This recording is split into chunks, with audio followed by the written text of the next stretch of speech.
Good morning, ladies and gentlemen, and for those online. Today is the inaugural meeting for the 2025-28 Triennial of the Dannevirke Community Board. So welcome to everybody. The first order of business in the agenda is declaration by members. However, due to a misunderstanding and conflict, that not all members are here, and accordingly I will adjourn the meeting, having opened it, until we have all elected members present. That'll be, I'm told, no later than 10 a.m. So as we need to do the declarations first, I hereby adjourn the meeting until 10 a.m. Thank you.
to order. How's that? Yeah. There we go. As I say, good morning again, everybody. I once again reconvene the meeting, bring it to order. I'd like to now move to for His Worship, Ms. Scott Gilmore, to take the declarations of members and call on each member to step forward to the podium and take their declaration with His Worship. Now that camera is not going to pick that up. So. Okay, so why don't you move it over here? Move the podium.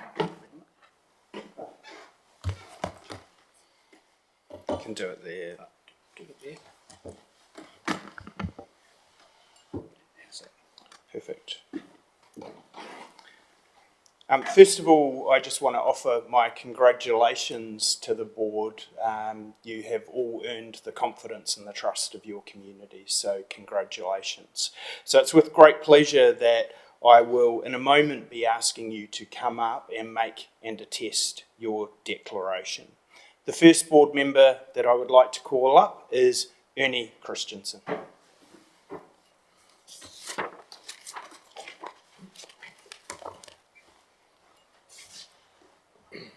I, Ernest James David Christensen, declare that I will faithfully and impartially and according to the best of my skill and judgment execute and perform in the best interests of Dannevirke and the surrounding rural areas, including Norwood, Ormondville, Weber, Herbertville, Pongaroa and Akatea, the powers, authorities and duties vested in or imposed on me as a member of the Dannevirke Community Board by virtue of the Local Government Act 2002, Local Government Official Information and Meetings Act 1987, or any other act dated the 17th of November 2025. Brilliant. So what I might do, Ernie, because we can't see your face on there, is ask if you could take a seat to sign your papers.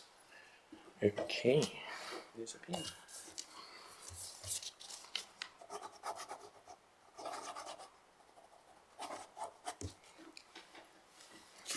And let me sign there.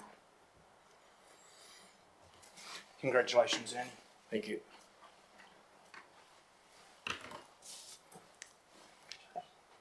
Next up, I have the pleasure of asking Terry Hines to come to the podium.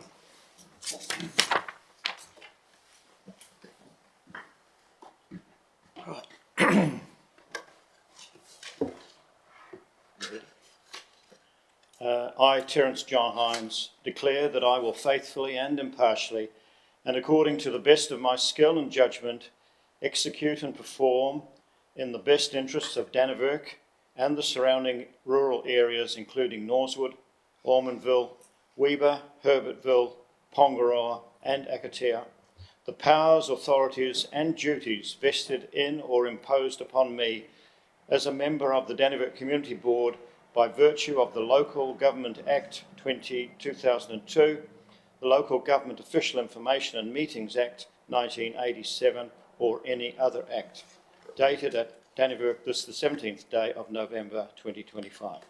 Could I get you to just take a seat down here? Yep.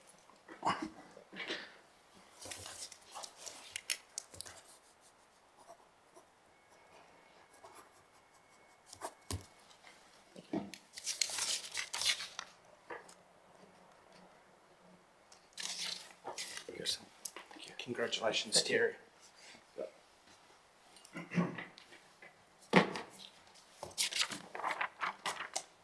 Next up, I have the pleasure of asking Nicola Phillips to come to the podium.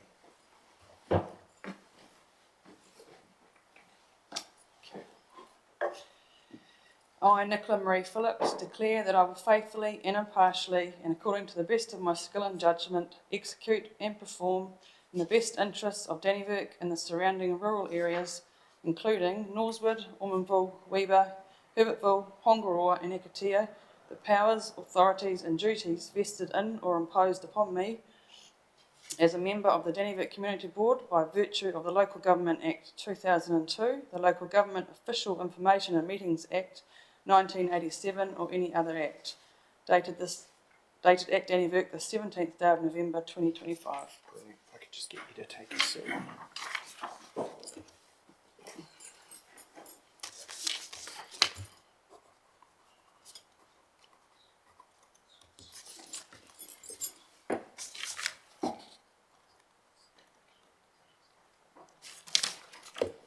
Congratulations. Thank you. And now, with pleasure, I ask Ron Wallace to come up to the podium. With your permission, I think we need to be seen doing this. Sure. Feel free to have a So seat. I'm going to sit down here. Go for your life. Thank you, Your Worship.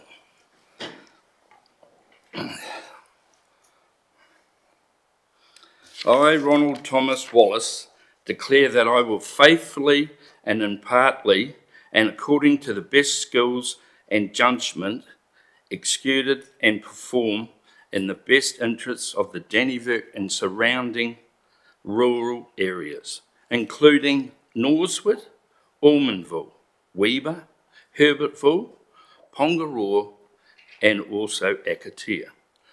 The powers, the authorities, the duties vested in or imposed upon me as a member of the Dannevirke Community Board by virtue of Local Government Act 2002 and the Local Government Official Information and Meetings Act 1987 or any other act.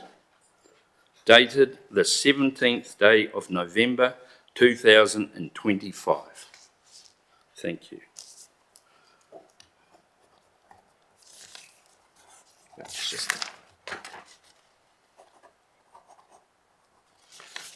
Thank you.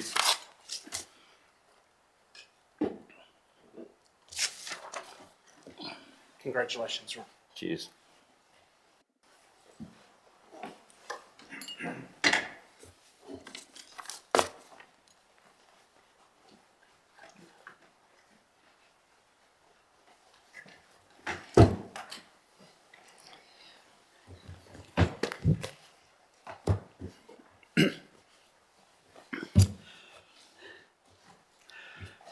And once again, congratulations to the new to elected members, newly elected to the Dannevirke Community Board. Congratulations. Now, I'd just like to slightly alter the agenda as discussed previously with the elected members, and that is to bring forward item 8 on the agenda, the election of the chairperson and deputy chairperson of the Dannevirke Community Board. Is there any objection to that? No. Okay, moving to that paper, 8.1, which is at page 23.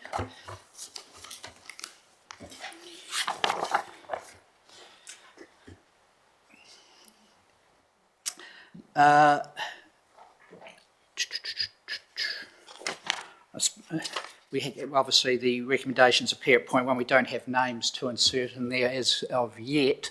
So at this point I'd like to call for nominations for the chairperson of the Dannevirke Community Board for the 20... Oh, sorry, Ali, I skipped over that, 1.2. Apologies. Thank you, Chief Executive. You'll notice that the first decision the board needs to make is on the system of voting that it will use. There's two systems, System A and System B. Usually System B is used when there's just one nomination or maybe two nominations, but if there were to be more than two nominations, our recommendation is that you would use System A, which is where you have rounds of voting, and the person who gets the least amount of votes in the round of voting drops off out of contention. STV type thing, yeah. STV or FP, first past the post are the two. So, is there a view of call for discussion? I think we go for option A. STV? Yep. Very confident. Okay. It's the more complex. It is the more complex. The straightforward one is We'll go for the straightforward one. The straightforward one, well, I would argue 2 members is first past the post. That is Yep, that'll do. the majority vote, which is B. Yeah. So so if you could turn to page 23, the resolution that Dannevirke Community Board uses system B of clause 25 of schedule 7, etc. Is there a mover? Moved Ernie. Is there a second? Terry second. Is there any discussion? All those in favour?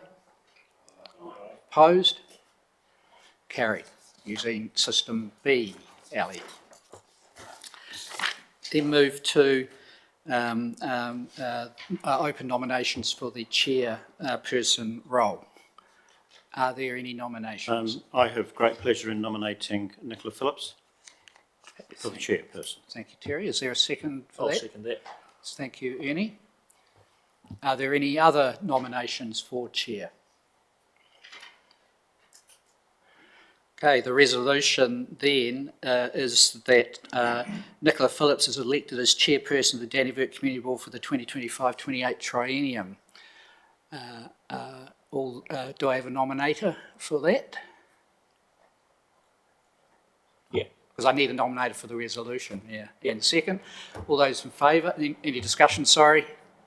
All those in favour? All those opposed? Carried unanimously. Congratulations, Nicola, on election as chairperson of the Dannevirke Community Board. Would you like to take the seat? And then you can move to the deputy chairperson role. Do we need this on still? No. Yep. All right, I'll just... Is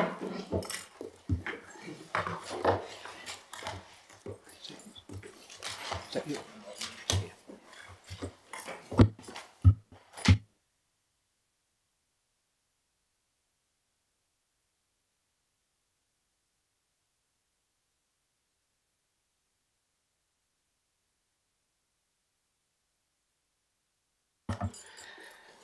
Good morning. So we're at 1.4 on page 23. Do we have any nominations for deputy chairperson? Yep. Can I nominate Terry Hines? Terry? Second? Yeah, I'll second that.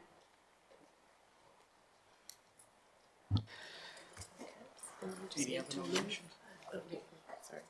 Any other nominations? Then move it. Move it, yep.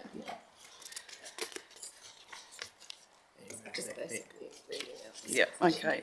That Terry Hines is elected as Deputy Chairperson of the Dannevirke Community Board for the 2025-28 triennium. Okay, mover? Yep. Seconder? Me? Yep. All those in favour? Anyone against? No, moved.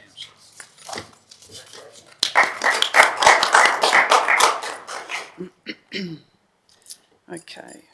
So we're starting. Just a moment, Chair. We should be...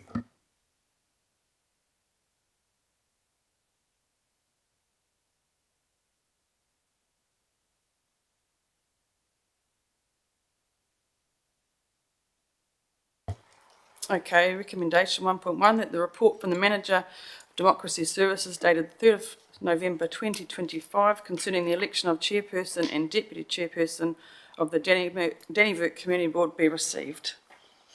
Yep, We have I'll a move that. Mover, seconder? Terry? Right. Oh, all those in favour? Anyone against? No, moved. Sorry, I'll start back to the... Okay, any apologies today? Yeah, I'd like to apologise for being late. We'll accept that, Ernie. Okay. Public forum. No one here? So just move past that one. Number 5, notifications of items not on the agenda. None? Okay. Number 6, declarations of conflicts of interest in relation to this meeting's items of business. Any conflicts? No? Powering through. Number 7, Taurua District Council report. Page 4.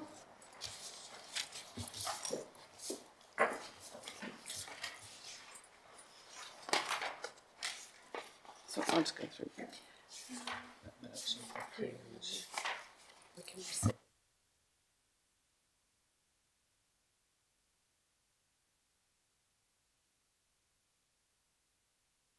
Okay, so the report from the Taurua District Council meeting held on the 24th of September 2025 and the First Triennial meeting held on the 30th. So that's pages 4 right through to, that's that one as well, 17. Right through to page 22, be received. A move for that. Seconder? Anyone? Second.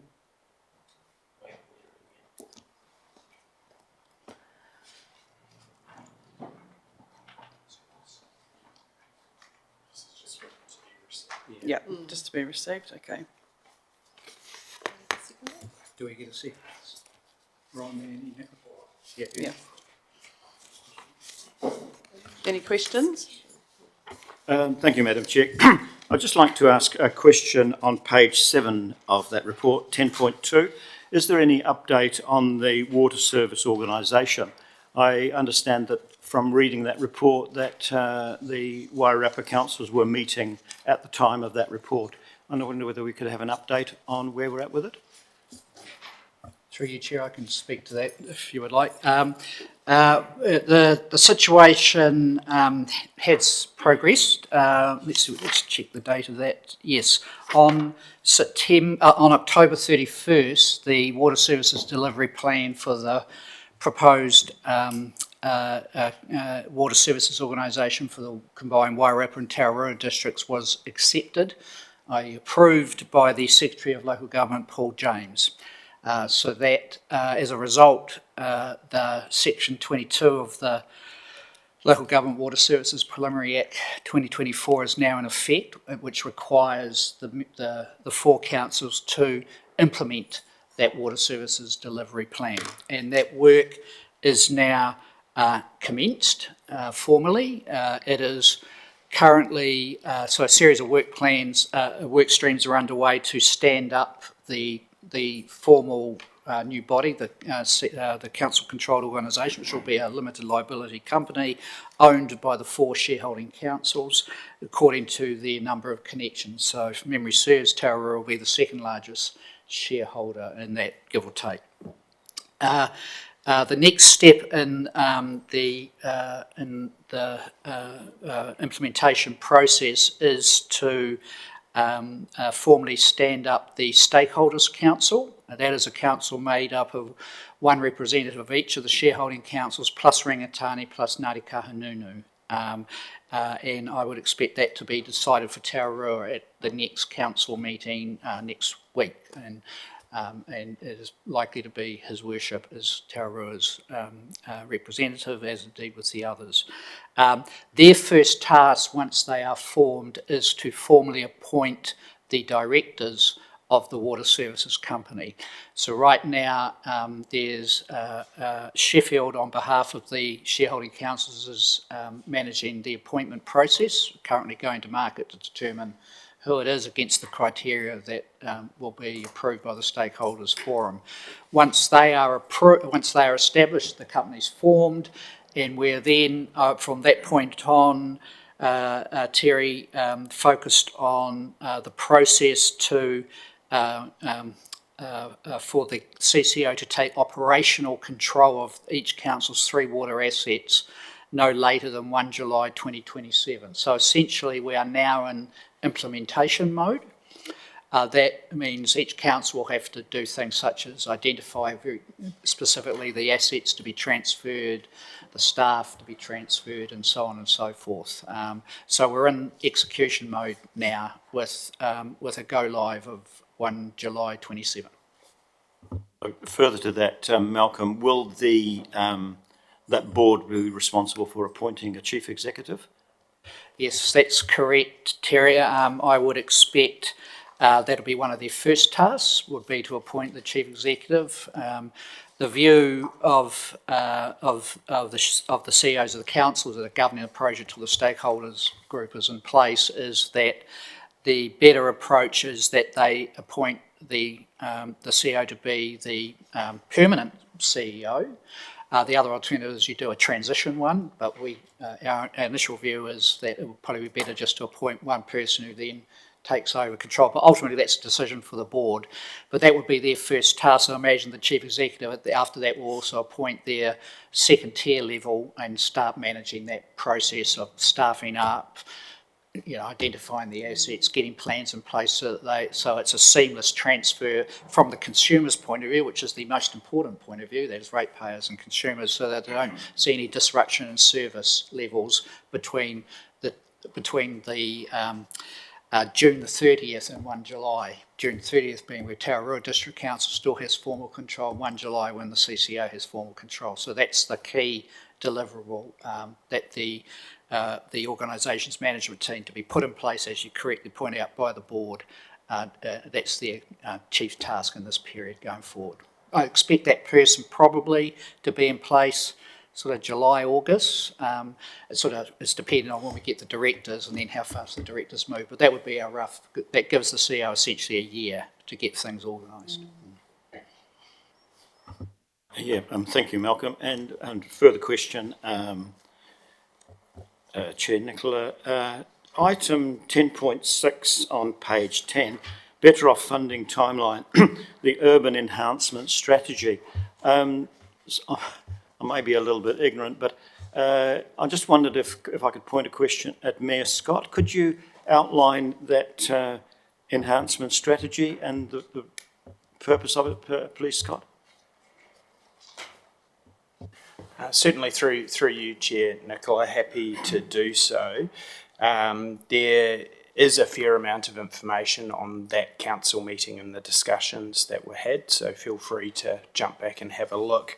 The urban enhancement strategy was looking at a plan for all of our main towns and working out in the future what we may be able to do to enhance them. So literally it was that. It was paid for with better off funding and passed by a majority vote. So let me say that. You can see in the minutes where my position was.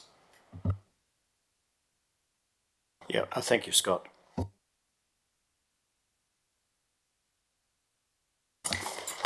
Okay, we'll skip obviously 8.1 and go straight to 8.2. Oh, sorry, Ernie. Just got a question on page 15 about the purchase of the two parcels of land at York Street and the water reservoir. Have they gone through? That's a matter that is sort of commercially confidential, Ernie, and I decline to answer, if I may, until such time as we're in a position to So it's not advise public council. knowledge yet. Okay. Any more questions? Okay, we'll go to 8.2, page 27. Recommendation, it's that the report from the Manager of Democracy Services dated 3rd of November 2025 concerning the general explanation of legislation affecting members be received. Yeah, I can move that.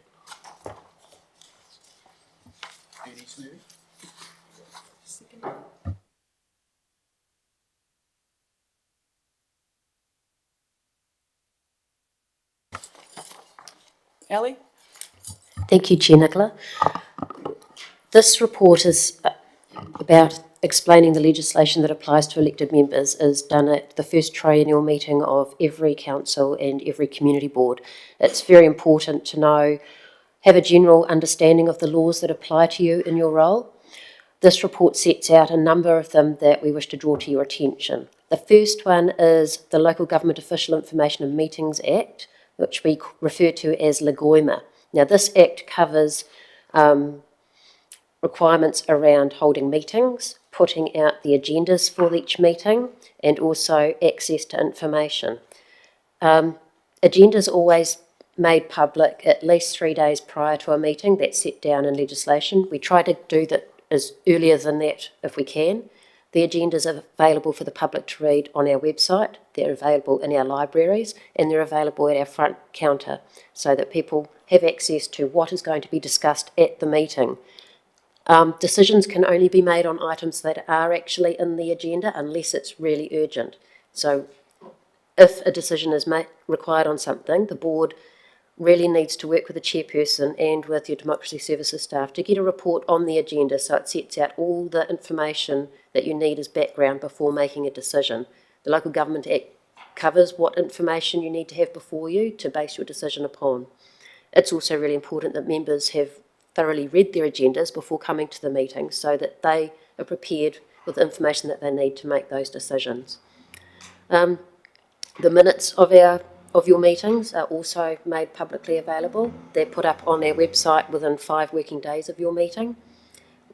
And so people have ability to read what decisions have been made by the board.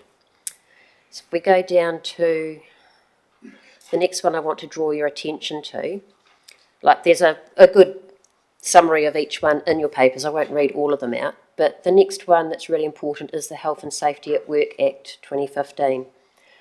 And there's a good summary of what your obligations are under that act. Then the next one is the Local Authorities Members' Interests Act. This act covers contracts entered into by members of local authorities, so that's the mayor and councillors, about contracting with the council. Community board members don't tend to have contracts with the council, so you're not covered by the $25,000 contracting rule that other elected members are. But it does cover restrictions on members discussing and voting on matters in which you may have a pecuniary interest or an interest greater than the public in general. So that's if you were, say, wanting to make a grant to a club, but one of the members here is a member of that club, that member would have to declare an interest and not participate in the discussion or voting on that item. It's really important for trust and transparency with the community that we adhere strictly to these rules.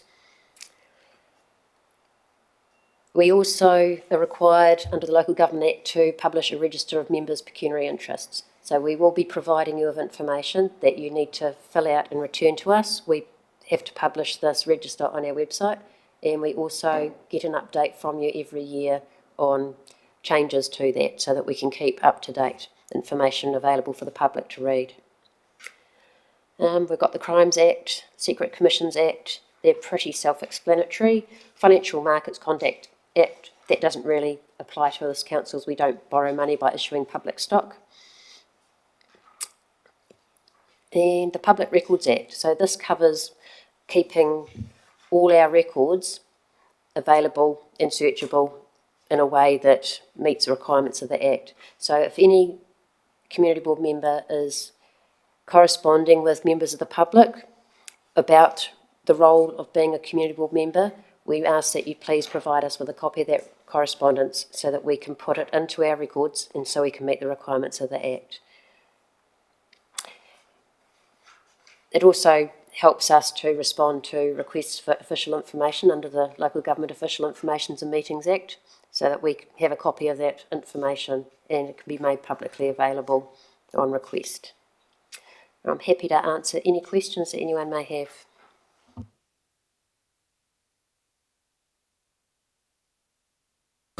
Ernie? Can we clarify the procedure for putting items on the agenda? Because for the last 3 years we've failed to be able to get things on the agenda. So can you give us the official version of how it's meant to go? That's a matter for you to work through with your chairperson on how the chairperson would like to run things. Normally it would be the members would talk to their chairperson about items that they wish to bring in front of the board, and then the chairperson will have a discussion with us about that.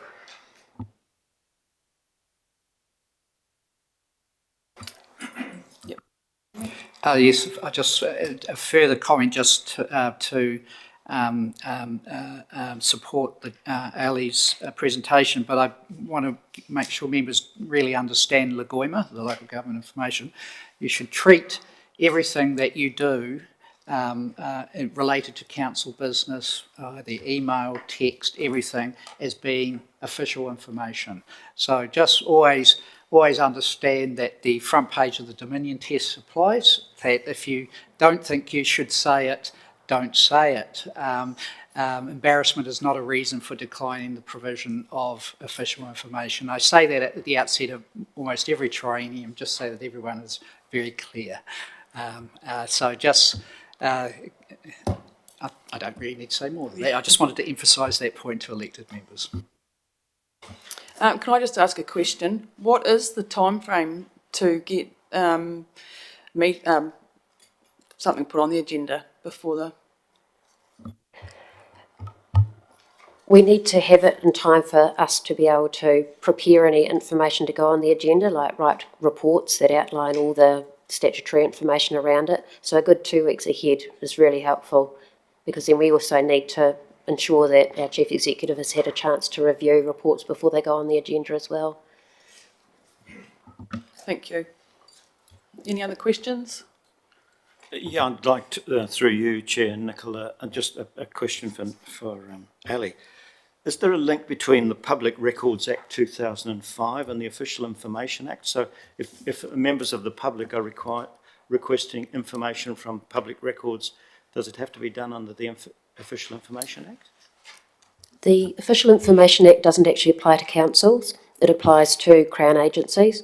The Local Government Official Information and Meetings Act is what applies to requesting information from councils. And so, yes, it is important that we're complying with the Public Records Act, because that will mean that we are keeping our records in our electronic document records management system, which meets the requirements of the Public Records Act, which means we can find the information to provide to people.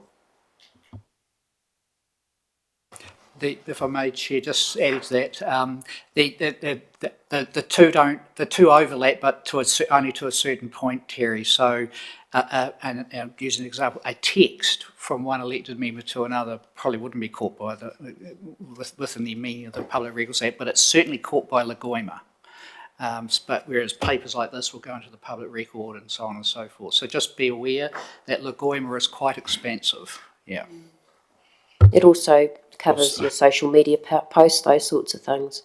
So, and using your own personal phones, that gets caught by LGOIMA. If it's about community board business, you can be required to provide that information.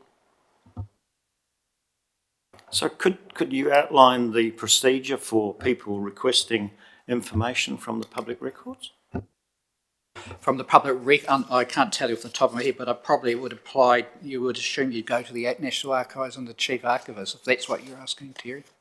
If they're seeking information under LGOIMA, it can be verbally requested. Yeah, sorry, I took Terry's question was to the public records. If it's LGOIMA, simply asking is a request. It doesn't have to be a formal thing, I hereby request pursuant to section something of LGOIMA this information. No, you don't have to do that. If you simply say, Malcolm, I'd like to know da-da-da-da-da, and it relates to them, that is a request. And that's, so whether it be oral or written or such thing, it doesn't need formality, it's just, if what you are asking for is a matter of official information within the meaning of the Act and is held by council, then that's a request, as simple as that. Obviously, if it's documented, you do an email or a letter or something, then that's easier, because if it's an expensive a request, so I want all documents between 1940 and 1984, for example, that's quite a large thing, and therefore we'd look to narrow to what is a specific item of interest. There are abilities to seek cost and that within reason. That's, there's certain circumstances, but if it's generally a specific thing, I'd like to know what is the council's policy on X, and that usually be a pretty straightforward document, which is plugged off The other thing is that the answer may be that we'd say, well, that's currently on the website as available, and we would direct you to just look at that rather than duplicating the work to keep cost to ratepayers under control. So my basic approach, Terry, is what if it could be on the website, then it should be, so it's transparent to everybody, and then people can go straight to it. But there's really no formality. If you ask an officer of council for a piece of official information, then that is a request under the Act. I would add that the government is changing the law in the System Improvements Act that's before the House at the moment, where to give rights to elected members to council information to a higher level than Lagoima. There have been examples, not in this council that I'm aware, where elected members have had to lodge Lagoima requests with their council to get their own council information. The government views that as undesirable, as do I personally, so elected members shouldn't have to use Lagoima to get information about their own council. Yeah. Any other questions? No? Okay, we'll go to 8.3, page 37. Sorry, we've moved that? Recommendation. Oh, okay. Where is it?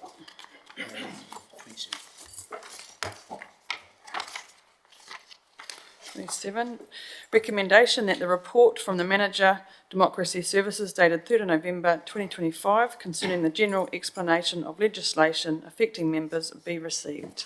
Yeah, I'll move that. I'm happy to second that. Yeah. Thanks, Terry.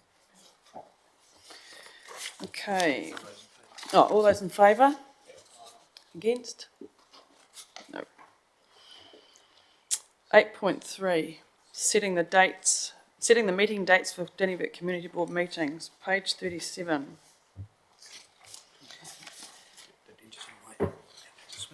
Ali?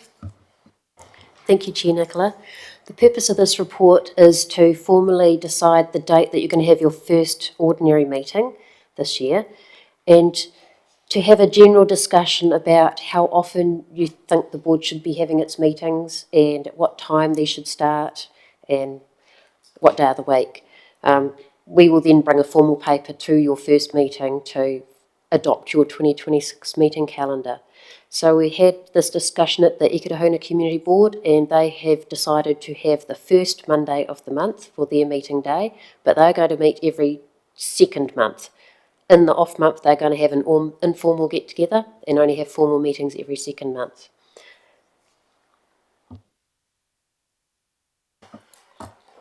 Any questions? A comment, Scott? Thanks very much, Chair Nicola.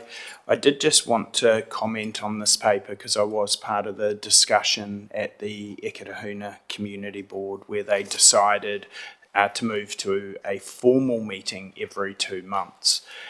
My recommendation, and I'm not a voting member on this, but my recommendation to you is that you do similar.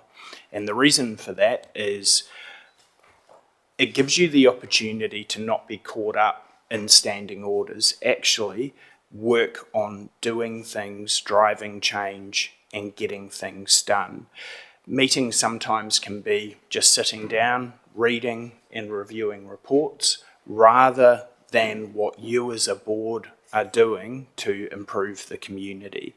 It does allow you to get stuff done, and it also is a really good opportunity. It came up in discussion before about what should be on the agenda. Preferably, at the start of a meeting, it's not having a huge amount of items not on the agenda that officers haven't had a chance to prepare for. On that off meeting, you can work out amongst yourselves what is important to you, what are the focus areas, and then give staff enough time to actually be able to prepare substantive information. It could also give you an opportunity to meet with your community directly, and there was some commentary in the paper about that. In your off meeting, it could be done at a cafe, there could be a project or something that you want to work on outside of just your group. Advertise it. get people to come along to it, have those discussions, and then anything that you're working on, you have the opportunity to then formalise it in a formal meeting like this. That would be my recommendation to the board.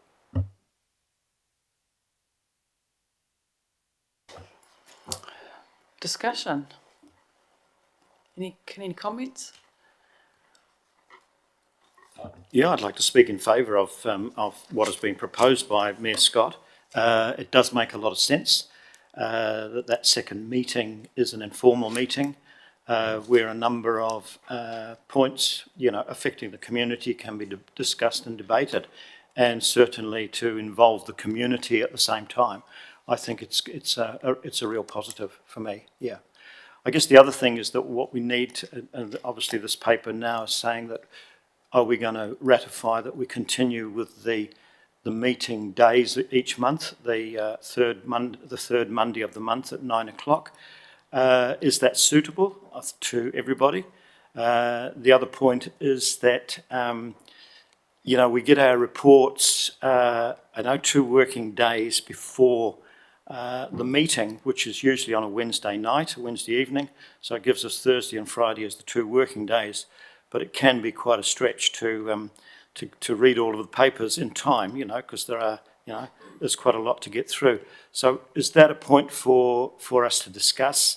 Do we need to, maybe move the meeting forward? I'm not sure how that goes with the likes of Simone and getting those reports out to us, but that's what I would like to discuss, is that, do we want to re-ratify the third Monday of the month at 9 o'clock, or do you want another time?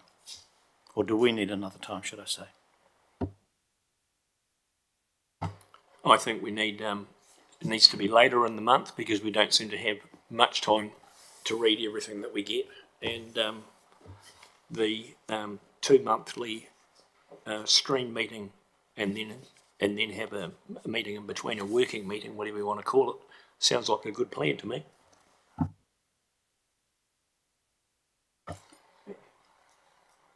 Just a question. Will moving the meeting date make a change, though, to when you receive your agenda? Because it's still 2 working days, isn't it? So that's not going to change that.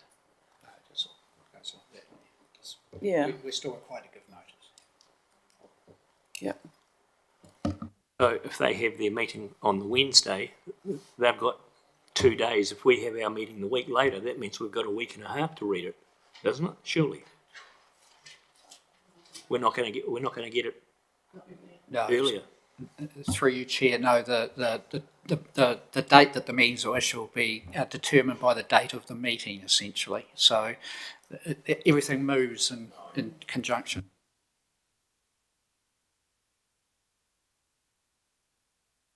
That's right. I think, following that discussion, I think that, we probably should stick with the status quo. I mean, if the meeting is in favour of that. Just a very quick comment. I mean, one advantage of, and it seems favourable to some of you, of having a meeting every 2 months is you will have that situation appear half the amount of time as what you did. So, you will know that your papers will come, you'll have that weekend, you can prepare for that, but that will only happen once every 2 months. Officers do need to, sometimes, it's not just the papers for this meeting that they're working on. So there's meetings right throughout the month. So it does have to be scheduled in to make sure that everything relevant in the staff reports to the community board are included. That's why that deadline is quite important. And sometimes it can feel short. Having it on a Monday is helpful for some, because at least you know that you'll have the weekend to be able to traverse your papers. Yeah, I'm very in favour of having it on the 3rd Monday, and also having it as early a start as possible. Otherwise, I'll probably be late again, like today. It's just, when you're trying to work a full-time job as well as serve your community, sometimes the midday meetings are just totally ruin my week. So I don't know how the others feel about keeping it at 9 o'clock. I, for one, am certainly keen to keep it at 9 o'clock. It does, it keeps your day reasonably free after that. Any other comments? Through you, the chair. Yeah, fine. But the only thing I will not do is go to a cafe to have a meeting. I want to make that very clear, because I think going into a public place to discuss important issues is not the place. Thank you. Okay, so shall we move that we have a meeting every second month formally, but the informal one is here as well? Is that possible? Yali? If I may help, the recommendation is that you receive the report. You're only going to be, and then the second one is that you confirm your first meeting is going to be on, and we'll put in there the third Monday of December, so I'll put that date in at 9 a.m.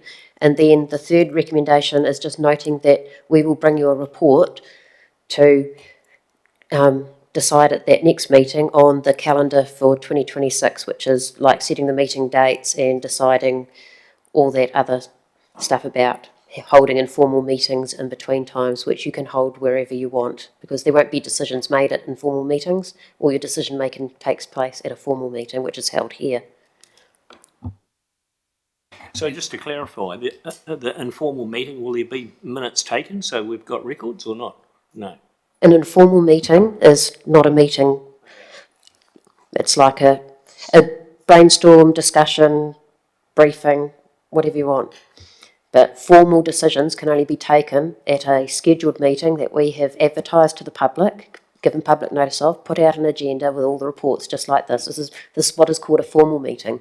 Your informal meetings, there are no decisions made because they haven't been constituted by the rules set out in the Local Government Official Information and Meetings Act. And through you, Chair, that third Monday of December is 15th.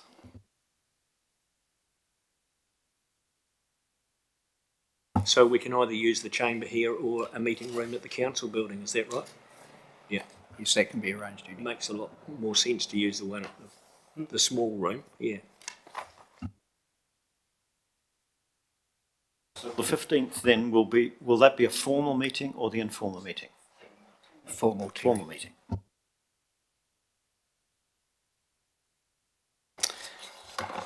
Okay, so recommendation 1.1, that the report from the Manager of Democracy Services dated 3rd of November 2025 concerning the setting and meeting dates for the Dannevirke Community Board meetings be received.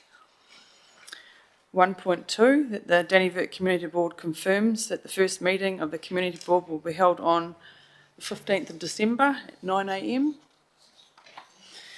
And that the Dannevirke Community Board notes that a report will be provided to the first ordinary meeting of the board, providing options for the board's meeting calendar for the 2026 year based on discussions undertaken at this first triennial meeting of the board. So we move that?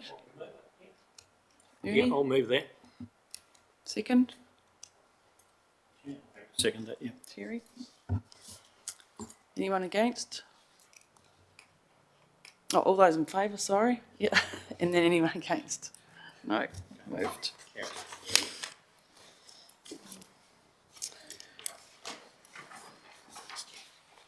Next agenda item is 8.4. That's the update to the Tara District Council standing orders. Ellie. Thank you, Chair Nicola. We have recently updated the standing orders just to update them with a few legislative changes that have happened over the past year or so. There's no substantive changes been made, but mainly just changes that to reflect the legislation.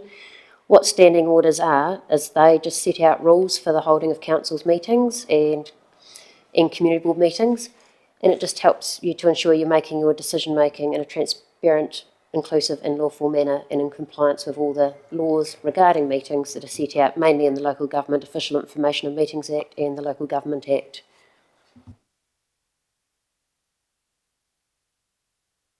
And through you, Chair, if I may just add to that, just draw members' attention to paragraph 6, point 6 of the paper, just to make sure you're alive to the fact that also under the System Improvements Bill, which I noted earlier, the government is moving to give the Secretary of Local Government the authority to issue standing orders for the entire country, as well as code of conduct. So that that could happen. If were that to happen, they would supplant our standing orders. So just be aware that bill is currently before the House, and I understand it's scheduled to come into law before Christmas, but whether the Secretary then utilises that power remains to be seen. Be quite interesting because most councils have the same. They all adopt the Local Government New Zealand template standing orders, which is what we have before you, which just basically just sets out what's in the different bits of legislation. Any questions? No? Okay, so recommendation is 1.1 that the report from the Manager of Democracy Services dated 4th of November 2025 concerning the update to Tauranga District Council standing orders be received. 1.2 that the Dannevirke Community Board standing orders dated 11th of November 2019 be replaced with the standing orders set out in Appendix 1 to the report of the Manager, Democracy Services, dated 4th of November 2025, noting that the amended standing orders reflect minor changes to legislation. Can we move that? Ernie? Yep, I can move that. Second? Yeah, I'll second it. Terry? All those in favour? No. Against? Moved.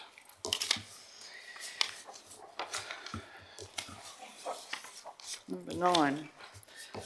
Correspondence. So we've got a list of the correspondence received. Recommendation that this list be received. Dannevirke Combined Indoor Bowling Club, letter of thanks. The Phil Lamison Heritage Centre Trust Incorporated, letter of thanks. Dannevirke Community Patrol, letter of thanks. Dannevirke Bowling Club Incorporated, letter of thanks. And the Dannevirke Athletic Club, letter of thanks. Can we move that, please? Yep, I can move that too. Second? Terry? All those in favour? Number 10, discussion items. The first one on the list there is the date of the Dannevirke Market Day. Ron? Yeah, through you, the Chair. I put that there. The reason I've put it there is the discussion I want to try and bring to the table. We've got global warming and we put up with this wind every time, and we go to a lot of effort to do the market day, but it's quite sad seeing store holders and the whole setup just get blown away. And, you know, let's be proactive and look at how we could improve that, and maybe moving the date to when the weather has settled and make it into a great day, because all the effort that goes in does get blown away. So the discussion is maybe February, or suggestion, maybe February, something like that, or April, and turn it into a festive day and market day, a busking day. Make Dannevirke go off like what Woodville's doing. Fantastic effort down there. So I can't see why we as a community board maybe look at doing something different rather than staying in the same old and getting blown away. Thank you. Any other comments to that? Yeah, I would like to totally agree with Member Wallace, actually, because we go to all that work putting the flags up and help the people set their sites up and everything, and it seems to just get hammered all the time. It seems to get hammered all the time, so maybe at our next meeting we put it on the agenda and think about February, March, and try an early one, and actually get up and running and have a go and see what the early one goes like. And if we think we're going to move the date, there's no reason why we couldn't do it twice, is there?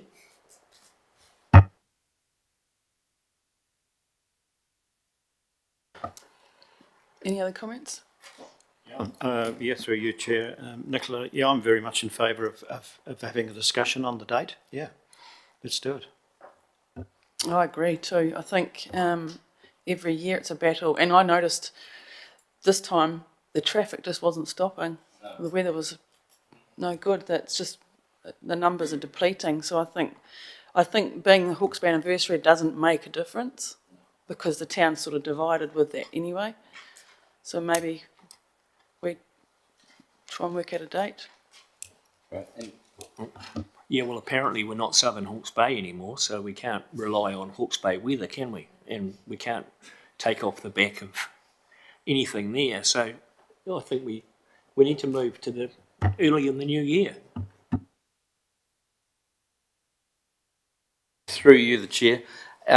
Being positive, it is. It's a great thing that if we can move it forward. But the other issue that we get faced with, a lot of the store holders get as far as Waipakarau.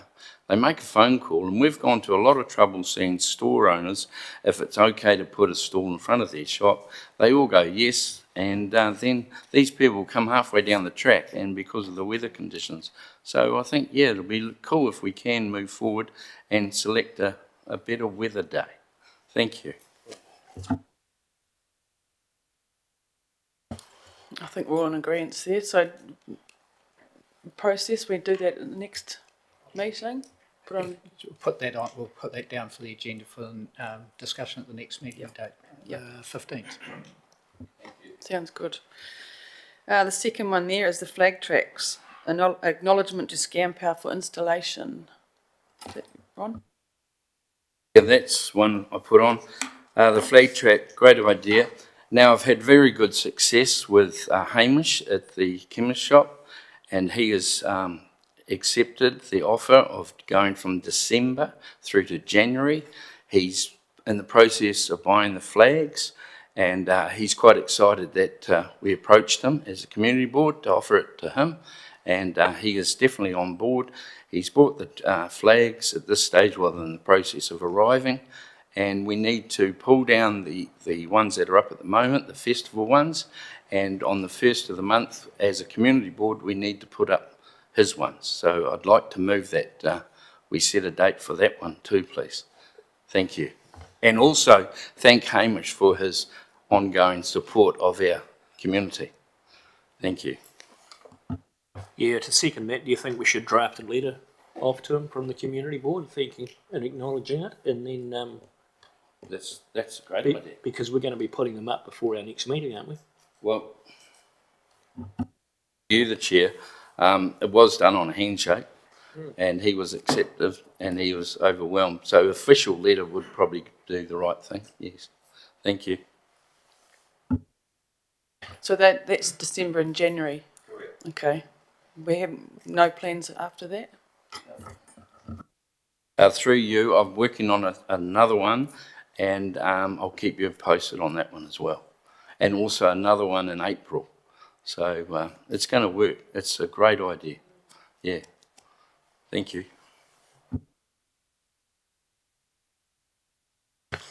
Almost have a calendar of, or a roster system, if you like. Yeah. Just clarifying, Chair, so the action on officers is to draft a letter of thanks, is that? Yep, okay, thank you. And I think then that formalises it too, doesn't it? Yep.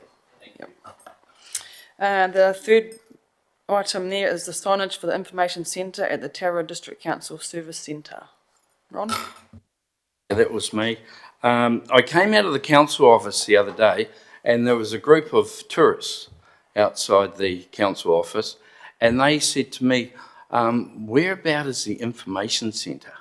So if you have a good look at that building, there is no information signs up, and I think they were from America.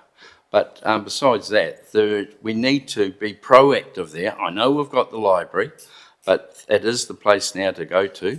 So I think we need some signage there to improve our notification of exactly where it is. Thank you. There is, on High Street, on the corner of Gordon Street, there is a yellow sign that says information centre that way, and then directly across from the council building is the big blue eye, which is the symbol for information centre. So there is a couple of signs already up, so I'm not sure what other sort of sign were you after. Well, with respect to you, the question was, these people didn't know where to go. So obviously those, I said, no, welcome, come into the council office. You're in the right location. Even if we just had one on the door, I don't know. Otherwise, yeah, just leave it as it is. And if people don't understand the signage is that there, so be it. But I'm trying to be proactive here. Publicity is the best thing out. Through your chair, look, I'm happy to have a look at it, Ron, just to see whether we could improve if that's possible. I'm also cognizant, of course, that ratepayers' money is scarce. I want to make sure that it's addressing a real problem. But the starting point is let me have a look at it, and I'll report back to the community board at its next meeting. Through you, the chair, I appreciate that. Thank you.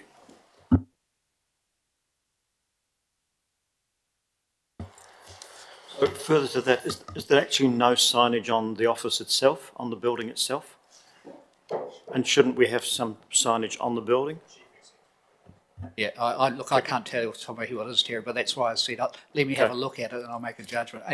As a visitor to the district for a period of time, I'm probably in a unique position to make a judgment as to whether it's good enough. I can tell you. Okay, I'll take you. Well, as I say, let me report back community board at your next meeting.